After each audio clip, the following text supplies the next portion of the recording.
بسم اللہ الرحمن الرحیم۔ کچھ خون کے رشتے عورت کو اتنا توڑ دیتے ہیں کہ اسے اپنے ہی خون سے نفرت ہونے لگتی ہے۔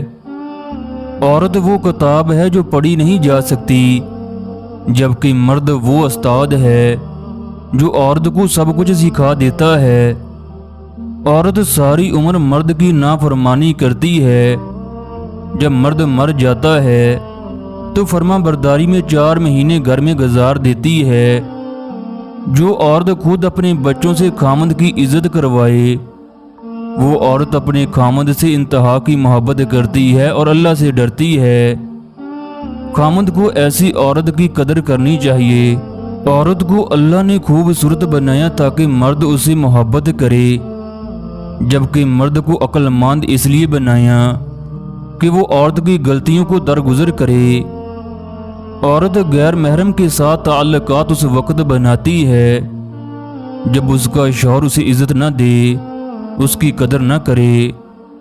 عورت کے پاس دل ہوتا ہے جبکہ مرد کے پاس دماغ، اس لیے دل والوں کا دماغ والے خوب فائدہ اٹھاتے ہیں۔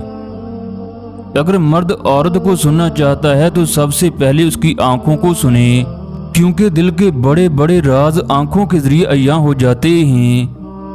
جو مرد اپنے بچوں کی ماں کی قدر نہیں کرتا تو بڑھاپے میں اسے خوفناک تنہائی کا سامنا کرنا پڑتا ہے۔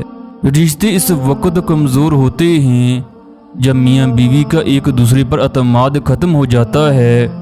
جو عورت نظریں نیچے جھکا کر چلے وہ حیا کا پیکر ہوتی ہے۔ وہ اللہ سے ڈر کر ہمیشہ خامند کی تابع داری کرے گی۔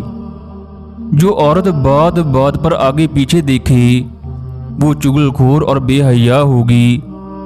جو عورت بات بات پر آنکھیں گماتی ہو وہ لالچی ہوگی، مغرور ہوگی۔